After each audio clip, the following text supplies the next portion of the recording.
name's Gary Webb. I am an investigative journalist. I've been an investigative journalist for about 25 years for daily newspapers. And in 1996, I wrote a series of stories entitled Dark Alliance, which was about CIA involvement in drug trafficking. This is not new information. The government's a criminal organization. They create the laws and they break them. Steal our money and they call it taxation. But extortion is the proper term. If you still trust the government, you got a lot to learn. Aren't you just a tad bit curious why the government smuggling guns fast and furious? Now, don't you wanna know why the CIA played a role in importing blow from Nicaragua, Iran, Contra, R.I.P. to Gary Webb? More than just an author, more than just a journalist, more than just a writer. He's a martyr and a revolutionary freedom fighter. He knew the truth and had the proof, that's why he died. Shot twice in the head and it was ruled a suicide. He was murdered for exposing the drug war as the fraud it is, and he showed that the biggest drug lord is the government. They are the suppliers. The Dark Alliance.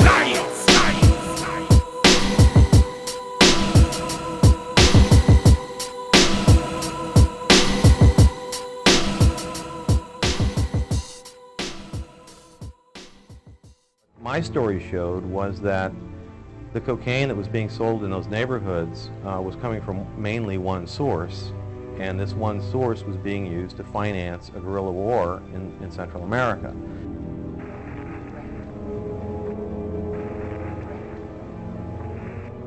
The general idea of the CIA dealing drugs was something that the American mainstream press had never written about before, and that's why it prompted outrage among blacks, among drug reform activists, among politicians, by the CIA, by every federal agency involved in the drug war, because it showed they weren't doing their jobs, that it was a fraud.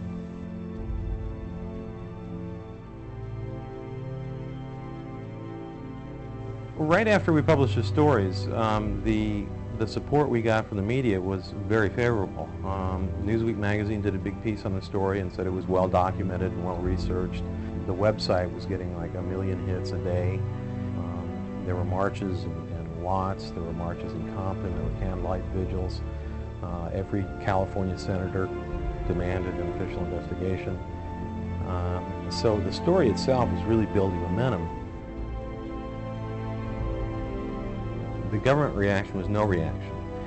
And this, I believe, was a very careful strategy, because nobody was going to believe the government if they came out and said we didn't do it. The proof was fairly overwhelming, since we had all these government documents showing that it had happened.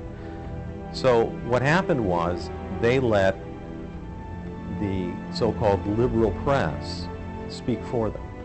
And they had the national security reporters at the Washington Post, who coincidentally used to work for the CIA, write stories saying it doesn't mean anything.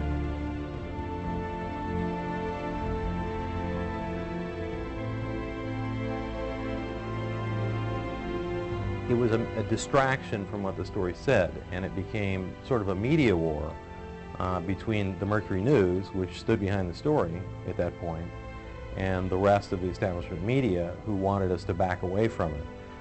And part of that reason was because these major newspapers had written about this issue back in the 1980s, but had written about it very dismissively, as if this is nonsense, it doesn't happen, it never happened.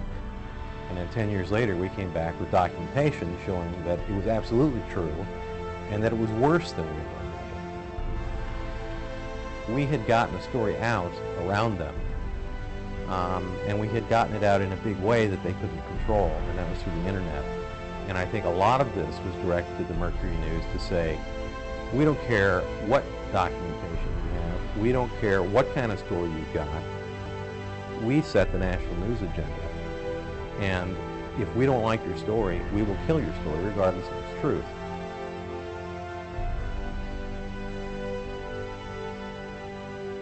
The media rejoiced when this came out because it meant they had won. They had forced a newspaper to back away from a story that was true, simply because of this barrage of criticism, of mindless criticism, essentially, that really took its toll on the editors of the newspaper.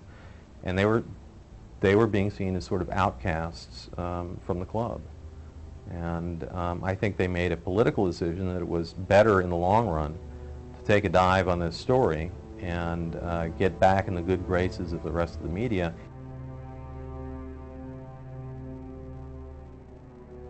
It was essentially a war between my editors and myself because I wouldn't apologize for the story or back away from the story, and fought them on it publicly. And so they transferred me to a bureau that was 140 miles from where I lived, and I called in sick a lot.